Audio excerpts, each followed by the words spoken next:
Kita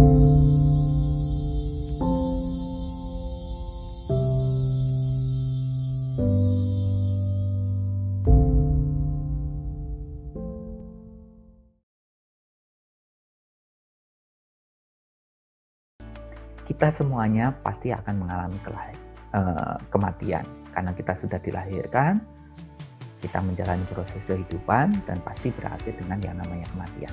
Tidak ada yang bisa menghindari itu. Makanya kita kan sering merenungkan itu di dalam perenungan Abhidhamma Pancawikkanapata yang dianjurkan oleh guru agung kita untuk direnungkan setiap hari, setiap waktu, setiap saat.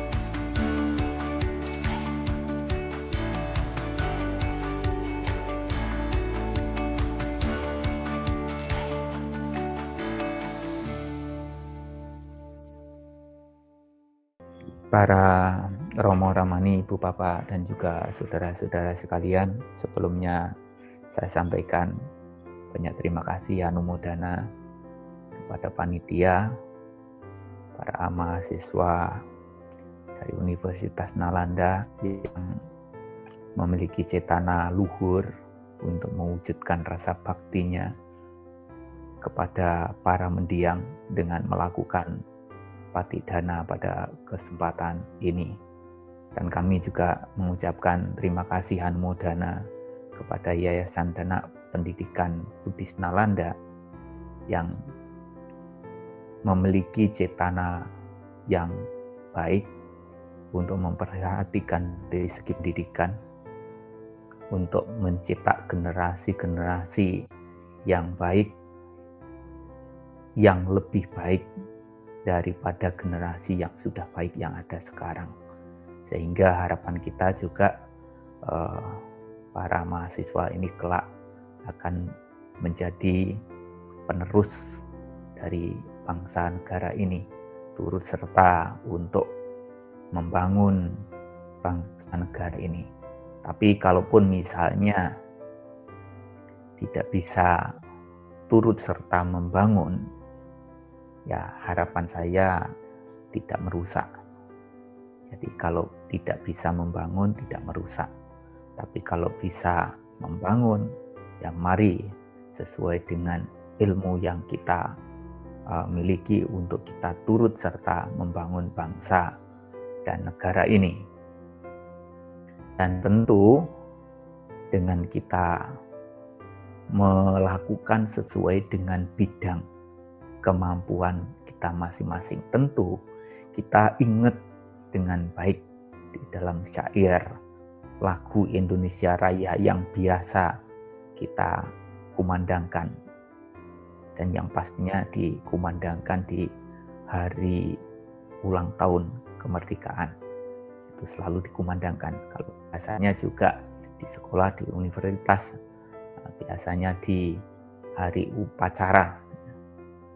Tidak tahu kalau di universitas itu ada upacara bendera tidak, tapi kalau di sekolahan masih diadakan upacara bendera setiap hari Senin. Itu seingat saya pada waktu saya masih sekolah dulu, untuk menyanyikan lagu kebangsaan Indonesia Raya, dan di dalam syairnya di situ dikatakan, bangunlah jiwanya, bangunlah badannya. Nah, jadi Universitas Nalanda salah satu universitas yang juga lebih banyak mencetak guru-guru pengabdi dharma, walaupun juga dari semua segi pengetahuan diajarkan di sana, tetapi di sini perlu untuk kita mencetak guru-guru untuk mengajar tentang moral, tentang rohani, bangun jiwanya dulu.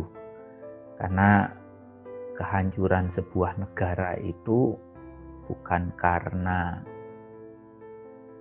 musibah, bencana, segala macamnya, tetapi kehancuran peradaban, kehancuran sebuah negara itu karena moral, mental masyarakatnya yang tidak sehat.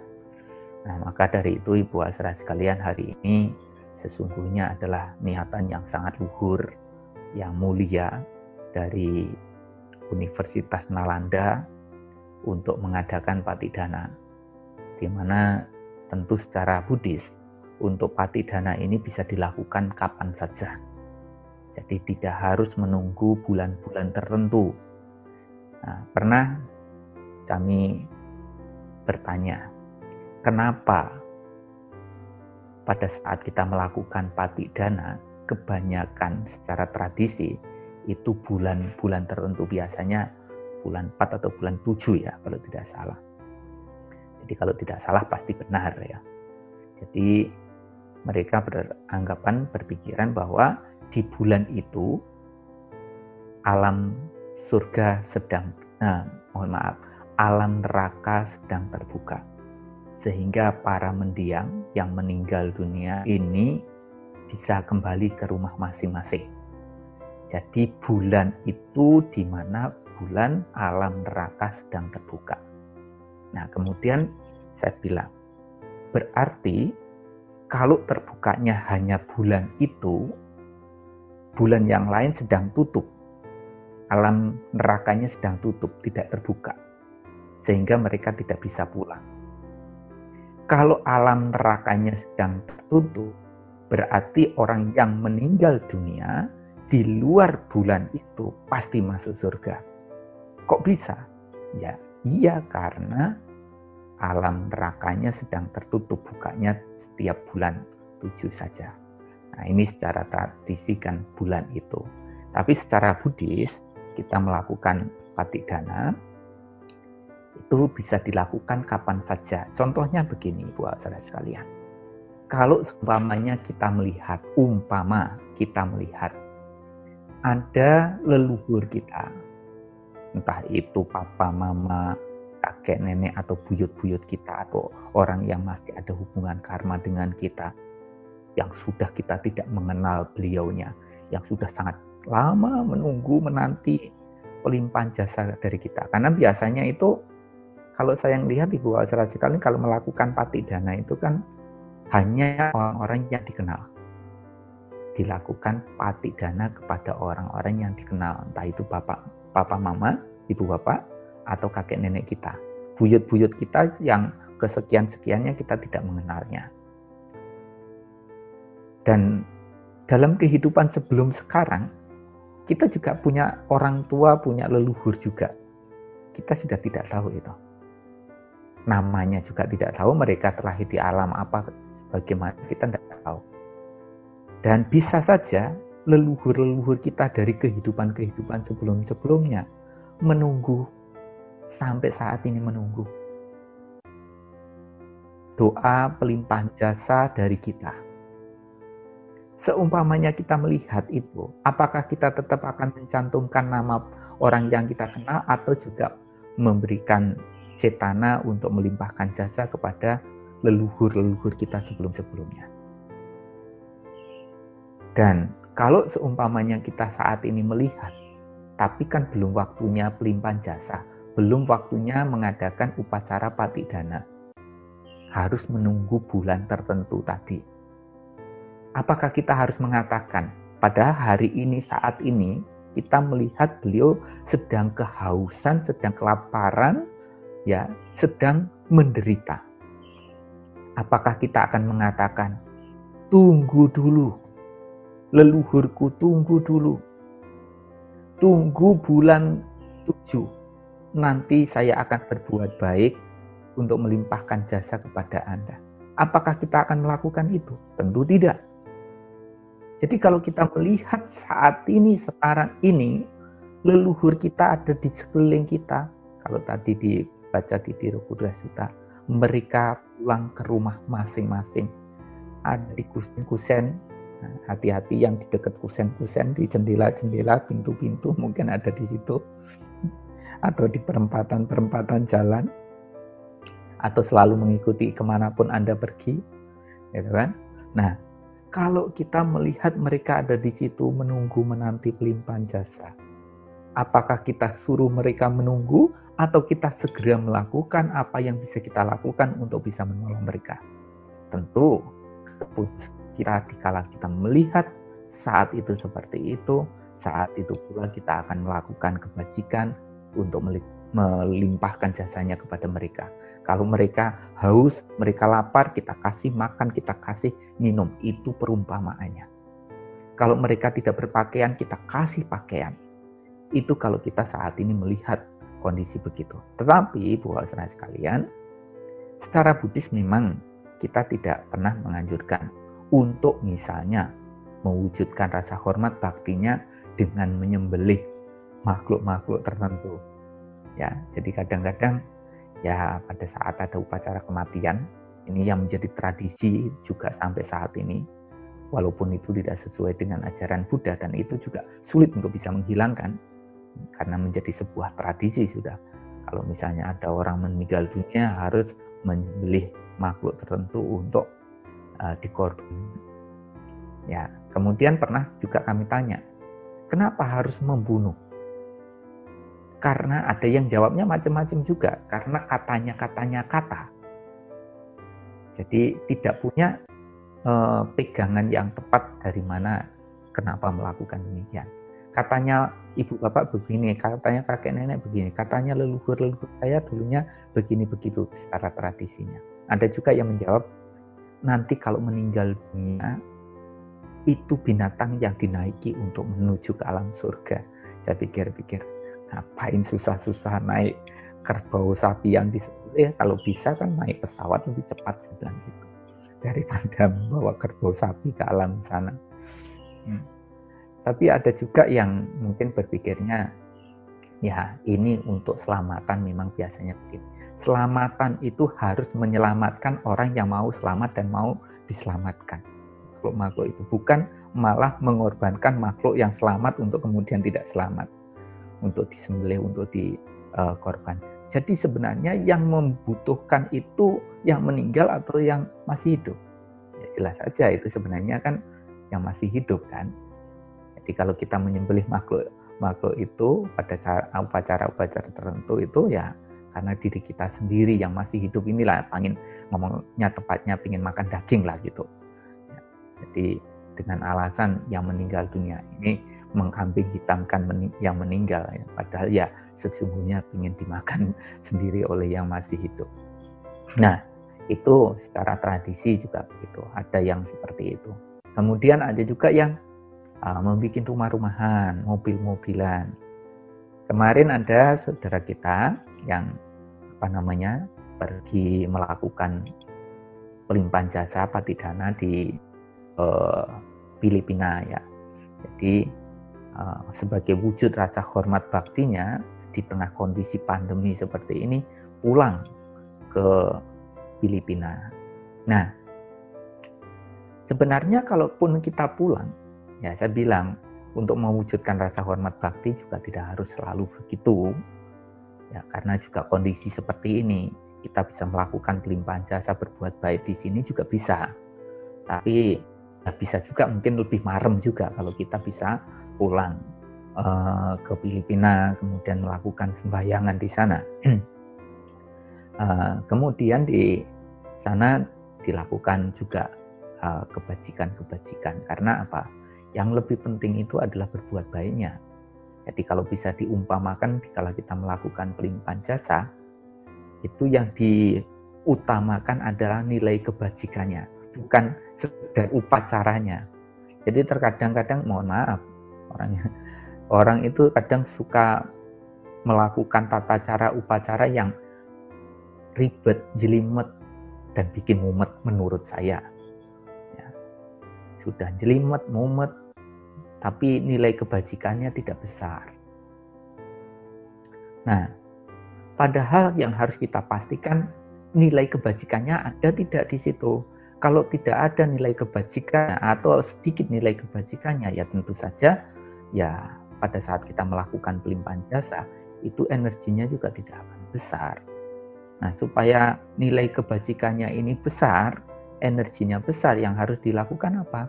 Perbuatan-perbuatan baik yang kita peruntukkan juga atas nama para mendiang. Itu yang perlu dilakukan. Lantas bagaimana dengan membuat rumah-rumahan, mobil-mobil dan segala macamnya untuk dibakar? Ya saya rasa tidak perlu untuk melakukan itu. Walaupun itu juga memiliki nilai kebajikan. Nilai kebajikannya di mana, Bante? Ya, nilai kebajikannya itu akan membuat perekonomian orang yang jual kertas, kayu-kayu segala macamnya itu pasti meningkat. Itu nilai kebajikannya membantu perekonomian mereka. Kalau dilihat apa besar, ya tidak besar, gitu ya. Nah, maka karena itu kalau kita nilai kebajikannya mau besar, dikatakan kalau mau berdana kepada sangga, itu salah satu contohnya. Atau kita juga bisa melakukan kebajikan-kebajikan membangun sarana-sarana umum. Nanti saya kan tidak bisa membangun sarana umum, biayanya kan besar. Kalau kita tidak mampu membangun sendiri, ya kita bisa gotong royong. Bisa membantunya sekian, ya berdana sekian. Ya, jadi supaya nilai kebajikannya itu besar. Ini bisa diumpamakan gini, Bu Saudara sekalian. Di rumah kita ada lampu listrik, kemudian ada komputer, ada kulkas, ada AC gitu ya. Kalau seumpamanya energi listriknya ini kecil, bisa nyala enggak ya? Mungkin jeglek terus ya, karena tidak cukup energi listriknya. Salah satu contohnya lampunya. Lampu ini supaya bisa nyala, apa yang kita perlukan? Apakah kabelnya? Apakah listriknya? Ataukah skakelnya? Ya tentu kita memerlukan hal-hal itu semua. Kalau tidak ada itu semua, ya kita tidak bisa menyalakan lampu. Jadi umpamanya leluhur kita tahu mereka terlahir di alam-alam menderita. Supaya mereka mendapatkan jalan terang dan segera terkondisi terbebas dari alam menderita itu, untuk terlahir di alam yang lebih baik. Yang harus kita lakukan itu bukan hanya menyiapkan kabel. Mohon maaf kalau kami umpamakan, tata cara upacara doa-doa yang kita lakukan itu diibaratkan seperti hanya kabelnya. Mau kabelnya sebagus apapun, merek sebaik apapun dari belinya di luar negeri sekalipun, kalau kemudian tidak ada aliran listriknya, ini tidak akan nyala. Jadi supaya nyala bagaimana? Harus ada listriknya. Ya, listriknya itu apa? Listriknya itu nilai-nilai kebajikan. Ya, kita bisa berdana, kita bisa menjalankan sila, kita bisa melakukan kebajikan. Dan hari ini sudah kita lakukan itu semua. Kita berdana atas nama leluhur. Kemudian tadi di awal kita juga menyatakan perlindungan pada tiratana dan bertekad menjalankan 5 sila. Dan kemudian diajak untuk melakukan meditasi. Nah, ini ada nilai-nilai kebajikan yang menjadi energi, menjadi listriknya, menjadi dayanya. Apakah bisa nyala? Ya belum. Harus skakelnya di-on-kan, baru bisa nyala. Artinya kita punya niat untuk melakukan pelimpahan jasa kepada leluhur kita. Nah, begitu kita niatkan, boleh ini niatnya ini disampaikan dengan berbagai macam bahasa sesuai dengan bahasa yang kita tahu. Ngertinya pakai bahasa Inggris, silakan pakai bahasa Inggris. Ngertinya pakai bahasa Indonesia, bahasa Jawa, bahasa Madura, bahasa Sasak, bahasa yang ada di mana-mana, silakan. Gunakan bahasa itu untuk mengungkapkan niat kita. Kalaupun misalnya tidak menggunakan bahasa-bahasa itu, menggunakan bahasa hati bisa enggak? Bisa. Tahu nggak bahasa hati bagaimana? Umpamanya gini, mengucapkan di dalam hati loh ya. Semoga dengan kekuatan keyakinan dan kebajikan yang saya lakukan ini melimpah kepada leluhur-leluhur saya, baik yang saya kenal ataupun yang tidak saya kenal. Semoga mereka berbahagia. Ingat ya, pakai bahasa hati. Kalau ini tadi pakai bahasa suara. Bisa sampaikan itu, mereka itu sudah bisa tersampaikan niat kita kepada para mendiang. Nah, Ibu, Bapak, dan juga saudara-saudara sekalian, tapi yang harus di sini kita perlu perhatikan, Ibu, saudara sekalian, hidup ini kan pasti kita mengalami kematian. Nanti kalau kita mengalami kematian, ganti nama, dikasih nama almarhum dan almarhumah. Maka itulah bedanya ayam dengan manusia. Ayam begitu masih hidup namanya satu. Tapi manusia namanya macam-macam. Paicah, paijo, paijem, segala macam namanya. Waktu masih hidup namanya bisa macam-macam. Itu manusia. Tapi kalau ayam namanya satu. Tetap ayam. Tapi begitu meninggal dunia, nanti gantian. Manusia begitu sudah meninggal dunia, namanya tinggal satu. Mendiang. Atau kalau enggak dua. Almarhum dan almarhumah. Cuma itu. Nah, cuma kalau ayam begitu meninggal dunia, namanya menjadi macam-macam. Dari mulai ayam goreng, ayam bakar, ayam geprek, dan masih macam lagi. Nah, Ibu Azrajan, maksud saya gini. Supaya kita hati-hati dalam menjalani hidup. Karena kita ini sembrono, lebih-lebih ada corona ini, podo ndak peduli. Banting lihat di beberapa tempat itu nggak pakai masker semua. Sampai Banting pikir-pikir, wah orang sini sakti-sakti ya. Mungkin saja punya stok nyawa Mas ya. Jadi kalau nyawanya satu hilang masih ada ganti yang lain. Atau mungkin dia sudah kenal dengan toko jualan nyawa. Jadi kalau hilang nyawanya satu bisa beli nanti begitu kan. Padahal pikir-pikir itu nyawa cuma satu. Begitu itu sambar corona. Apapun jabatan kita, sekaya apapun kita, yang ada tinggal sayonara. See you, goodbye. Dan akhirnya ganti nama dengan almarhum, almarhumah gitu kan. Jadi semuanya ditinggalkan gitu aja. Coba, kadang-kadang kita ini masih hidup, kerja keras, banting tulang, kadang-kadang peras keringat siang malam, tidak peduli kesehatan, padahal begitu kesehatannya terganggu, semua kekayaannya ini dikorbankan untuk mencari kesehatan. Yang artinya kayak orang bingung gitu. Jadi tidak punya, pengen punya. Karena pengen punya, kerja keras banting tulang, tidak memperhatikan kondisi kesehatan fisiknya, mentalnya, akhirnya stres, akhirnya banyak penyakit. Setelah itu semuanya materi dikorbankan untuk mendapatkan kesehatan. Dokter, saya sakit ini, sembuhkan saya. Ini gaji saya selama ini saya kasihkan ke dokter, yang penting saya sembuh. Dan bukan hanya mengorbankan materi, sampai jual rumah, jual ini, jual itu, semuanya bisa dijual hanya untuk mendapatkan kesehatan. Makanya dikatakan kesehatan itu adalah keuntungan yang terbesar. Tapi kalau sehat pada tidak mau menjaga kesehatannya. Nah, Ibu saudara sekalian, kita punya tubuh jasmani, begitu kita lahir pasti mengalami kematian. Mau kaya, miskin, pejabat, raja jelata, orang baik, tidak baik, mau jadi rohaniawan ataupun umat awam, sama. Semuanya pasti mengalami tua, sakit, dan mengalami kematian. Wah, Bante, saya tidak mau beragama Buddha kalau begitu. Saya mau pindah agama. Oh, saya mau pindah ke luar negeri atau pindah ke kutub utara. Ya sama aja, karena kita sudah dilahirkan ya pasti akan mengalami kondisi itu. Mengalami tua, sakit, dan mengalami kematian. Maka bagi orang yang bijaksana sebelum itu terjadi dalam dirinya, akan menggunakan waktu kesempatan dalam kehidupannya untuk berbuat kebajikan. Dan hari ini kita melakukan pelimpahan jasa kepada para mendiang, kepada para leluhur-leluhur kita yang sudah meninggal dunia. Tapi sadarkah kita, cepat atau lambat kita akan didoakan seperti saat ini kita mendoakan para mendiang.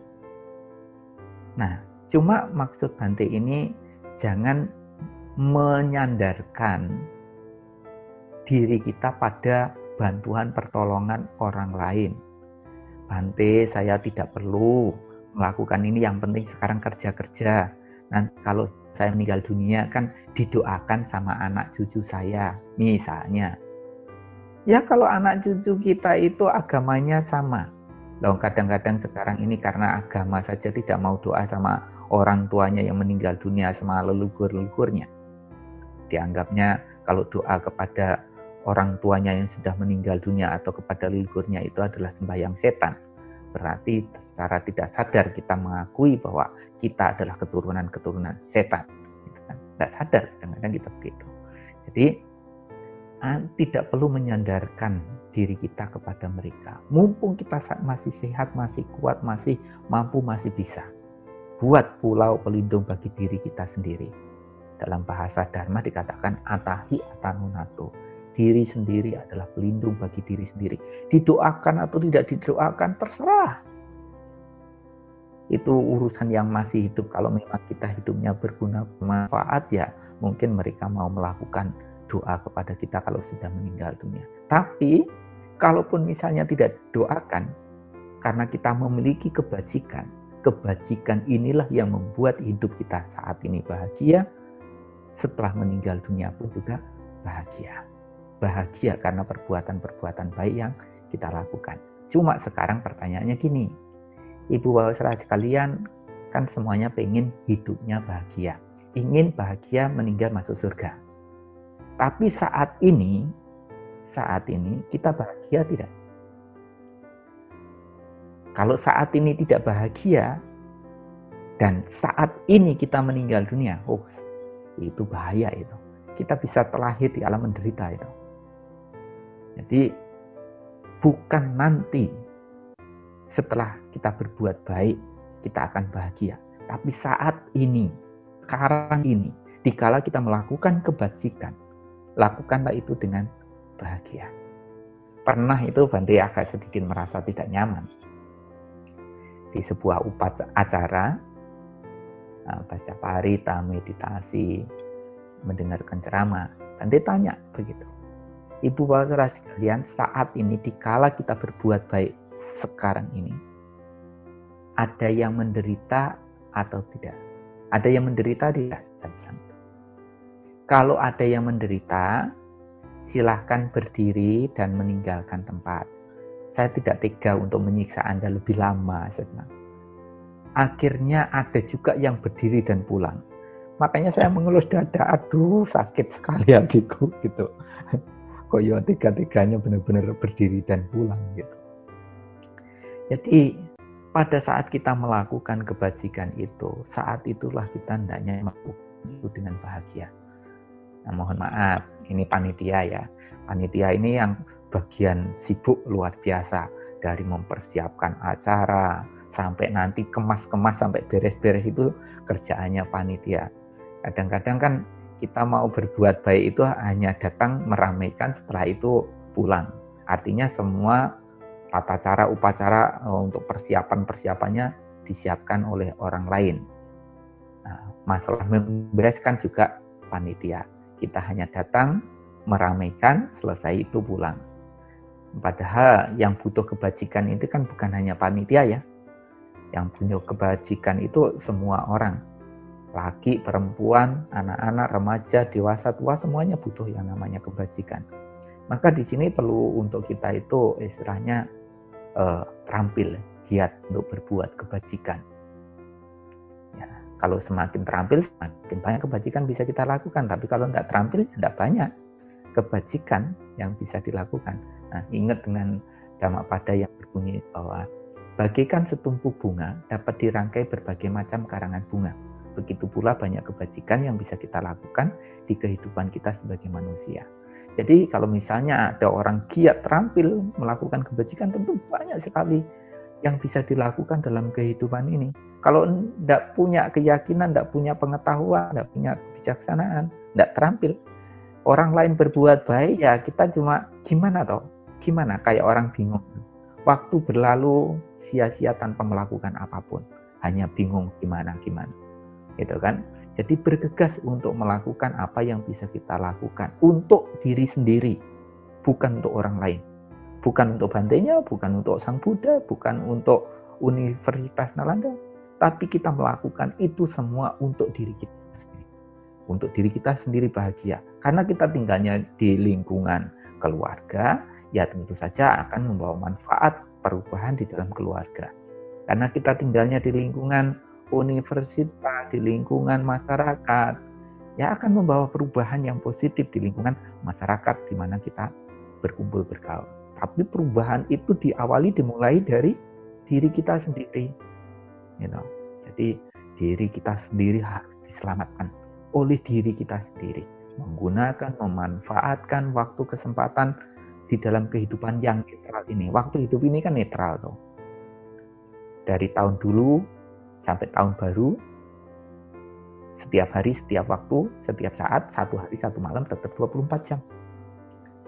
Nah, kalau kita bisa menggunakan 24 jam untuk berbuat baik, tentu banyak kebajikan yang bisa kita lakukan. Kalau tidak punya niat untuk melakukan itu, ya 24 jam tetap berjalan.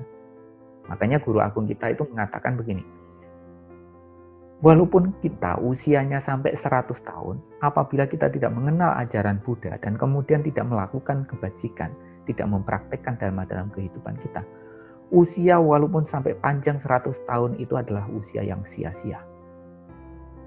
Tapi hidup walaupun sesaat, kalau kita mengenal ajaran Buddha dan kemudian kita mempraktekkan dalam kehidupan sehari-hari, hidup sesuai dengan Dharma, maka hidup yang sesaat itu lebih bernilai, lebih berharga. Mungkin kita berpikir, saya mau belajar dan mau belajar. Kita punya ilmu itu, pengetahuan itu, tidak akan mampu menyelamatkan diri kita kalau kita tidak mempraktekkan itu.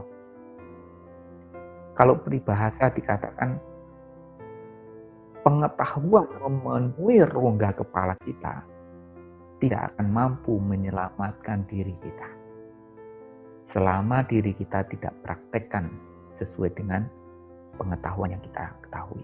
Jadi mengetahui banyak kalau tidak dipraktekkan tidak membawa manfaat. Tapi mengetahui sedikit kalau kita praktekkan itu sudah cukup akan membawa manfaat bagi kehidupan kita. Nah, begitu kita berbuat baik sesuai dengan keyakinan, sesuai dengan kebijaksanaan kemampuan masing-masing, maka kita akan bahagia sekarang, bahagia dalam kehidupan yang akan datang, atau bahkan merealisasi tujuan akhir yaitu nibbana. Kita melakukan patidana ini, pelimpahan jasa kepada para mendiang, ini juga sebagai wujud kebajikan. Patidana maya, kebajikan yang kita peroleh dengan kita melakukan pelimpahan jasa. Jadi semua yang punya cetana niat bersama-sama untuk melakukan kebajikan pada kesempatan ini kebajikan bukan hanya untuk kepada para mendiang, tapi untuk yang melakukan. Dan karena kebajikan ini yang kita lakukan dari menjalankan sila, berdana, melakukan meditasi, ataupun berbuat baik dalam bentuk yang lain, selain membawa manfaat, kebaikan, kebahagiaan bagi diri kita sendiri yang melakukan, kebajikan ini dapat kita kondisikan kepada para mendiang. Kalau ada leluhur kita terlahir di alam yang kurang menguntungkan, terlahir di alam menderita, maka jikalau kita berbuat baik, kita bisa mengondisikan jasa kebajikan ini kepada para mendiang dengan harapan mereka turut berbahagia, ikut senang, ikut bahagia. Itu anakku, itu cucuku, itu adalah penerus-penerusku. Mereka akhirnya bersuka cita, ikut senang, ikut bahagia karena kebaikan yang dilakukan. Begitu mereka ikut bahagia, bermudita cita karena kebajikan yang kita lakukan, maka di situ beliau melakukan kebajikan. Sehingga akan mengondisikan kebajikan yang dilakukan dengan mudita cita oleh almarhum, oleh para mendiang, mengondisikan kepada para mendiang untuk segera terbebas dari penderitaannya. Ya memang ada yang harus dilakukan beberapa kali, ya, karena ada juga yang begitu kita melakukan, oh dia masih menderita. Jadi misalnya kita melihat leluhur kita compang-camping, kelaparan, ya, tidak punya tempat tinggal misalnya. Kemudian kita kasihan leluhurnya terlahir seperti itu. Akhirnya kita berdana makan. Nah, begitu melihat lagi, oh sekarang sudah tidak kelaparan, badannya sudah mulai terisi kelihatan dalam mimpinya atau ini seperti itu. Tapi mereka masih compang-camping, masih tidak punya tempat misalnya. Oh akhirnya kita berdana jubah, berdana pakaian kepada orang yang membutuhkan. kita limpahkan atas nama para mendiang. Akhirnya nampak lagi, oh sekarang sudah bagus. Nah, kemudian kita ada tempat tinggal sedang dibangun. Nah, berdana genteng 1, berdana batu bata 1 atas nama mendiang. Boleh, sesuai dengan keyakinan dan kebijaksanaannya. Malah kalau misalnya kita mau berbuat baik tidak sesuai dengan kemampuan, itu tidak sesuai dengan dharma juga. Bante, saya mau berbuat baik kepada para mendiang sebagai wujud bakti saya pada para mendiang. Saya mau membangun wihara, saya mau membangun jalan, saya mau membangun rumah sakit, tapi saya mau utang. Tidak boleh, tidak sesuai dengan dharma itu. Ya, jadi nanti bukan kebajikan yang kita dapatkan, malah keburukan. Bukan kebahagiaan yang kita dapatkan, tapi malah penderitaan. Begitu ya. Jadi harus caranya dengan cara yang benar sesuai dengan kemampuan. Kalau tidak, tradisinya di negara-negara Buddhis begitu. Misalnya ada tempat ibadah sedang dibangun. Berdana 10 genteng. Karena mampunya berdana 10 genteng, ya berdana 10 genteng nggak apa-apa. 1 genteng nggak apa-apa. Ditulisin atas nama mendiang. Boleh. Atau mungkin ibu saudara sekalian di depan rumah ada jalanan rusak, kita timbun dengan tanah kalau tidak mampu. Kalau mampu mungkin di semen, kalau mampu lagi mungkin malah di aspal misalnya. Sesuai dengan kemampuannya. Atas nama mendiang. Itu juga boleh, jasa kebajikannya besar karena itu kan digunakan oleh banyak orang. Gitu kan. Bukan malah kalau lubang malah dilubangi, kemudian nanti kita berdiri di sampingnya pakai kotakan kosong, cepek-cepek, bukan begitu. Jadi kalau kelihatan lubang rusak ya kita perbaiki untuk berbuat kebajikan. Jadi kita ini sama-sama giat, rajin, terampil untuk melakukan kebajikan supaya kita sendiri bahagia meninggal terlahir di alam surga atau bahkan merealisasi nibbana, tidak terpeleset, tidak terjatuh di alam menderita. Dan kebajikan yang kita lakukan ini pun juga kita bisa kondisikan kepada para mendiang, leluhur-leluhur kita apabila mereka membutuhkan pelimpahan jasa dari kita. Dan kesempatan untuk melakukan itu adalah sekarang. Dikala kita berbuat baik, kapanpun, dimanapun, sampaikanlah niat kita untuk membagi jasa kepada para mendiang. Idang wo nyak tinang hotu, sukita hontunya tayo. Semoga jasa kebajikan ini melimpah kepada para mendiang. Semoga para mendiang turut berbahagia. Sekali lagi, disampaikan terima kasih anumodana kepada para mahasiswa, kepada Yayasan Dana Pendidikan Buddhis Nalanda, kepada ibu bapak saudara sekalian yang peduli tentang pendidikan. Semoga dengan kekuatan keyakinan pada Buddha, Dhamma, dan Sangha, dan juga kekuatan kebajikan yang selalu kita lakukan dari waktu ke waktu, baik dengan berdana, menjalankan sila, mempraktikkan meditasi, semoga semua bentuk kebajikan ini membuahkan kebaikan, membuahkan kebahagiaan di dalam kehidupan kita. Semoga kebajikan ini mampu mewujudkan rasa hormat bakti kita kepada orang tua yang telah mengandung, melahirkan, mendidik, membesarkan kita. Semoga orang tua kita bangga, bahagia, memiliki anak-anak yang baik, yang berbakti kepada beliaunya. Semoga kebajikan ini mewujudkan bakti kita kepada guru kita. Semoga kita bebas dari semua duka. Semoga kebajikan ini melimpah kepada para leluhur-leluhur kita, baik yang kita kenal ataupun yang tidak kita kenal. Semua makhluk yang ada hubungan karma dengan kita, semoga mereka semuanya berbahagia. Dan kami sampaikan terima kasih kepada para dokter, para suster, para relawan yang berjuang di gugus paling depan dalam menghadapi COVID-19. Semoga kebajikan Anda melindungi Anda. Semoga saudara kita yang terkena musibah, bencana, terserang penyakit, segera mendapatkan bantuan, pertolongan, dan bebas dari sakit yang dideritanya.